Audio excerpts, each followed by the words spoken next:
Je vous ai sélectionné 10 performances joueurs intéressants pour ce soir. On va décortiquer chaque joueur un par un dans cette nouvelle émission.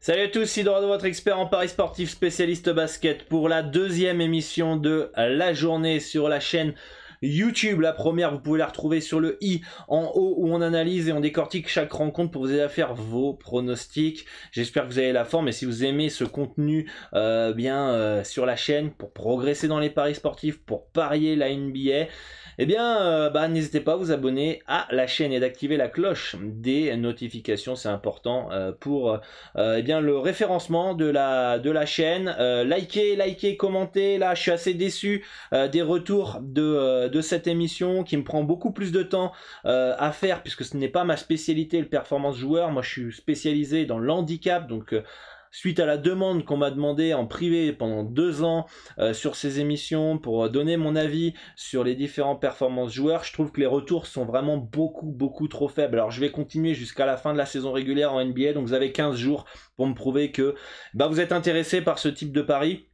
Performance joueur, et je continuerai ces émissions parce qu'en plus l'émission principale a baissé en vue depuis que je fais ces émissions là, finalement tout est perdant pour moi. Ça me fait passer plus de temps, j'ai moins de temps pour moi et il y a moins de retours, donc voilà, assez déçu de ces retours d'émissions. Pourtant les résultats sont plutôt bons, hein. Hier on a passé on a perdu Kyrie Irving, c'est le seul bet qu'on a perdu et on le perd pour 0,5 points. Il a marqué 24 points, on avait un over 24,5 points.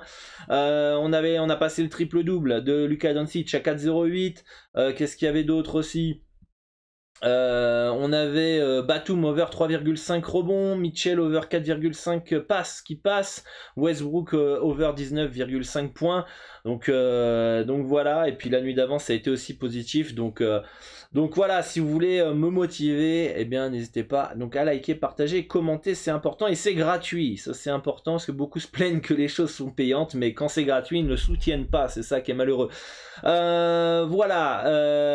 là je vais vous partager des conseils, pas des pronostics, c'est des conseils, puisque ce n'est pas ma spécialité. Ma spécialité, c'est le handicap que vous pouvez retrouver sur basket-pronostic.com. Le lien est dans la description de la vidéo. Par contre, j'ai assez d'expérience dans les paris sportifs, assez d'expérience en NBA et de connaissances pour vous permettre de sélectionner certains pronostics potentiellement intéressants en joueurs. Donc voilà, on va partir sur les différents joueurs que j'ai sélectionnés avant que les codes baissent, parce qu'il y a des trucs très intéressants pour ce soir. On va commencer par le premier match avec 3 beaux player performance entre Denver et Indiana. Avec le premier, on repart sur la même, hein, Jeff Green, hein. On l'avait la dernière fois, je crois que c'était à 2 jours dans l'émission. Les books mettent toujours le même cut. On y va, hein. 0,5 over 0,5 panier à 3 points à 1,724, hein. Alors Jeff Green il est là, et over 0,5 passe à 1,431. Donc pas des codes de fou, mais en carrière, notre ami Jeff Green il fait une passe, voire 2 passes en moyenne par match.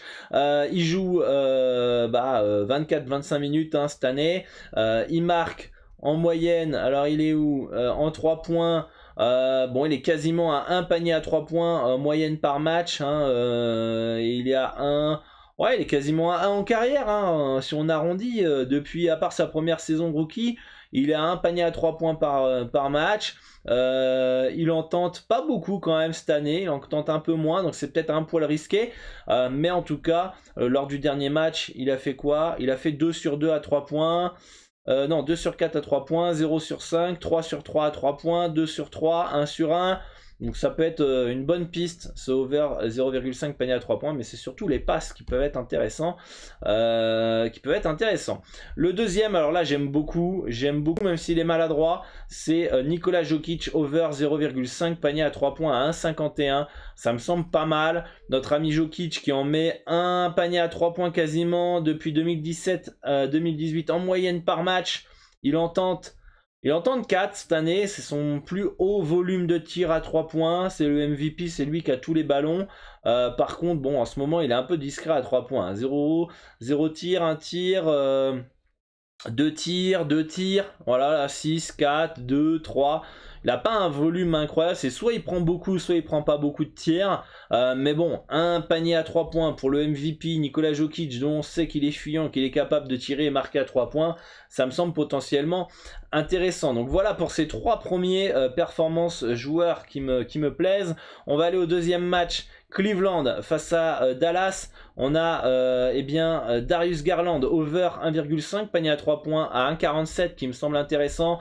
Pourquoi? Parce que c'est un shooter. C'est un shooter, c'est le go-to-guy des Cavs en ce moment. Il tourne à 2 paniers à 3 points en carrière marqués. En carrière, depuis cette saison, il est en progrès, 2,5. Il a un volume de tir de 7 paniers, 7 tentatives à 3 points, ce qui me paraît énorme pour en marquer 2. En plus, il a une bonne gestuelle, un bon tir. Il est voilà, 5 sur 10 lors du dernier match, 1 sur 7, 1 sur 6. 2 sur 8, 1 sur 6, voilà, il va en tirer, ça c'est clair et net, avec l'absence de Mobley. Après, il faut espérer qu'il soit adroit, mais en tout cas, Darius Garland over 1,5 panier à 3 points me semble intéressant pour ce match-là. Ensuite, on a sélectionné dans ce match-là Minnesota-Toronto. J'aime bien parce qu'on peut avoir un bon petit rythme. Anthony Edwards, premier, qui est un under 3,5 panier à 3 points. À 1,54. Alors pourquoi j'ai sélectionné Anthony Edwards under 3,5 panier à 3 points? Parce que des fois il y a des shooters qui sont bien meilleurs que lui, qui n'arrivent pas à marquer 4 paniers à 3 points. D'accord? Alors certes il en tente pas mal, hein, il en tente 8 en moyenne par match. 8,4, donc il faut qu'il se tourne à 50% de réussite ce soir à 3 points face à une bonne défense de Toronto pour pouvoir passer le cut. Il en met 3 cette année. 3 sur 8, il est à 3 sur 8,5, il est à 35% de réussite. Va falloir être en sur-régime ce soir pour Anthony Edwards pour qu'on perde, les amis. Parce que si on perd le under 3,5 panier à 3 points, à mon avis, ça sera d'un chouïa. Hein. C'est parce qu'il en aura marqué 4, hein, c'est tout. Mais je le vois pas forcément mettre en 5, 6, 7 paniers à 3 points ce soir pour qu'on perde largement. Déjà en plus le dernier match il en met 5 sur 9, donc il est très adroit. Voilà, je pense que tout dépendra de son volume de tir à 3 points. Quand il en tentera 10, 11, on sera en danger. S'il en tente 8, 5, 4, bah ça sera plutôt bon. Et s'il en tente moins de 10, bah faudra espérer qu'il soit un peu maladroit. Donc non, pour moi, tout dépendra de son volume, mais ce soir, on a une bonne défense de Toronto et ça peut être intéressant de partir sur le under 3,5 panier à 3 points. Il y a un autre joueur, on va être focus ce soir, c'est la star des Wolves avec Karl Anthony Towns. On en a sélectionné 3, over 1,5 panier à 3 points à 1,80. Pourquoi ? Eh bien, parce que depuis quasiment 2018-2019, il en met 2 en moyenne par match. Il a un volume de tir pour un pivot qui est assez important à 3 points. Hein, là, il a clairement abusé, 8 paniers à 3 points, mais de tentative. Il aura les ballons, il va les tenter. Il faut espérer qu'il soit adroit. Donc ça, c'est le premier bet. C'est la cote la plus haute, hein, parce que, évidemment, c'est pas sa spécialité. On a sélectionné les passes, over 2,5 passes à 1,55. Pareil, en moyenne, il tourne quasiment à 4 passes en moyenne par match. C'est lui qui peut être en tête de raquette et puis gérer un peu à droite à gauche, être un point de fixation pour ressortir sur D'Angelo Russell à 3 points, sur Anthony Edwards à 3 points, donc il peut faire les passes. Hein, on peut voir qu'il tourne à 3,5 passes, 4,4 passes, 4,5 passes, 3,7 passes depuis des années. Il a une projection de 4. Lors du dernier match, il fait 5 passes. Une passe, bon là voilà, 5 passes. Moi je pense qu'il aura les opportunités de faire les passes, mais pareil, les passes, il faut que les collègues, les copains, ils mettent dedans. Donc ça j'aime bien. J'aime bien over 2,5 passes, c'est bien en dessous de sa moyenne. Over 0,5 contre à 1,53 aussi, pas parce qu'il tourne à 1 contre en moyenne par match, hein, en carrière. Et cette saison, voilà, il est à 2 la première saison, 1, 1,5, 1,6. 1,2, 1, 1. Alors ça baisse un poil depuis quelques années, mais c'est tout le temps au moins un contre. Ça fait 3 matchs en plus qu'il en a pas fait, enfin 2 matchs qu'il en a pas fait.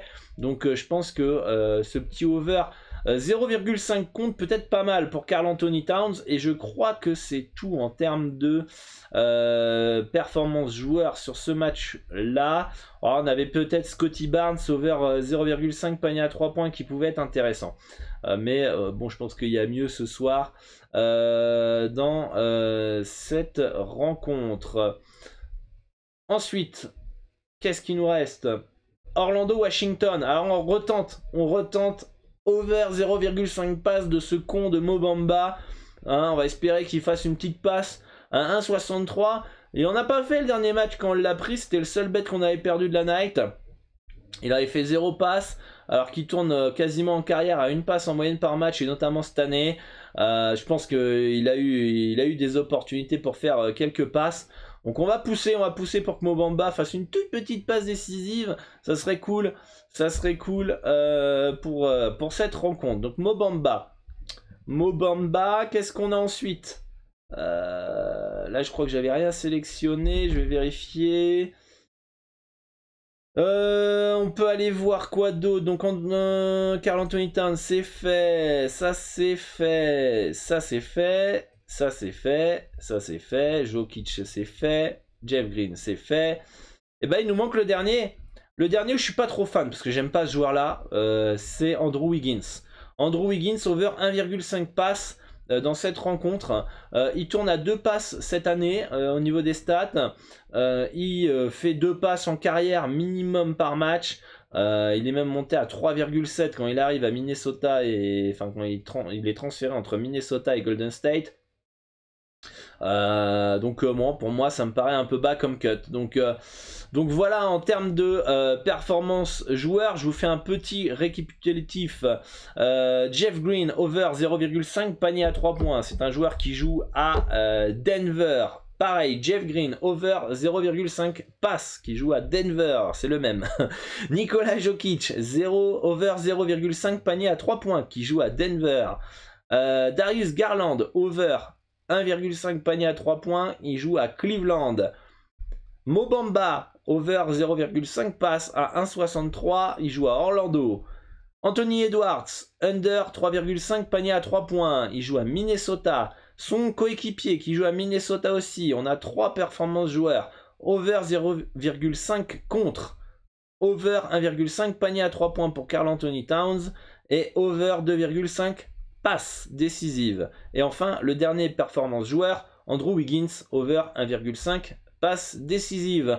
Voilà, dites-moi en commentaire ce qui vous intéresse en termes des performances joueurs. Est-ce qu'il y en a un qui vous a attiré l'attention dans cette émission? Dites-le moi en commentaire. N'hésitez pas à rejoindre le Discord, le lien dans la description de la vidéo pour échanger avec l'ensemble de la communauté et moi-même, et notamment sur les performances joueurs. Bonne chance à tous et à bientôt pour une nouvelle émission. Et n'oubliez pas le like, les commentaires, le partage pour soutenir cette émission. Bonne chance à tous.